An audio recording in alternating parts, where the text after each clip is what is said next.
ไปเบิ่งการจัดงานเรื่องของการสร้างความเท่าเทียมในสังคมกันแน่นะครับที่อุดรธานี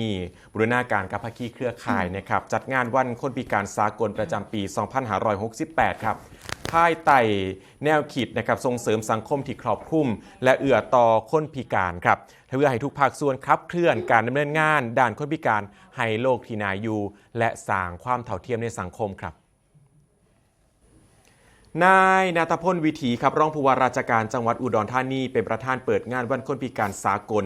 จังหวัดอุดรธานีประจำปี 2568 ภายใต้คำขวัญการส่งเสริมสังคมที่ครอบคลุมและเอื้อต่อคนพิการเพื่อขับเคลื่อนความก้าวหน้าและการพัฒนาทางสังคมอย่างยั่งยืนโดยมีคนพิการครอบครัวคนพิการอาสาสมัครหน่วยงานภาครัฐภาคเอกชนองค์กรภาคีเครือข่ายผู้ปฏิบัติงานด้านคนพิการและพี่น้องประชาชนกว่า350คนเข้าร่วมในงาน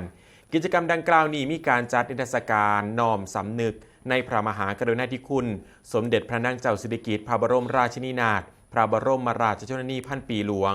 และนิทรรศการการจ้างงานคนพิการการประกอบอาชีพของคนพิการที่ประสบความสำเร็จเพื่อเป็นสื่อกลางในการเปลี่ยนแปลงวิธีคิดและเกิดการเฮี้ยนหูร่วมกันระหว่างคนพิการและคนทั่วไปอย่างเข้าใจคนพิการสามารถดำรงชีวิตอิสระมีศักดิ์ศรีแห่งความเป็นมนุษย์และมีความเสมอภาคในสังคมรวมไปถึงการมอบโล่ประกาศเกียรติคุณให้แก่คนพิการหน่วยงานองค์กรที่มีการดำเนินงานด้านการส่งเสริมและพัฒนาคุณภาพชีวิตคนพิการเพื่อมุ่งหวังให้คนพิการได้รับสิทธิสวัสดิการอย่างทั่วถึงด้วยการให้ความสำคัญกับการเร่งทบทวนหลักเกณฑ์ประเมินความพิการเพื่อให้กลุ่มเป้าหมายเข้าถึงระบบขึ้นทะเบียนให้ได้หลายยิ่งขึ้นนั่นเองครับ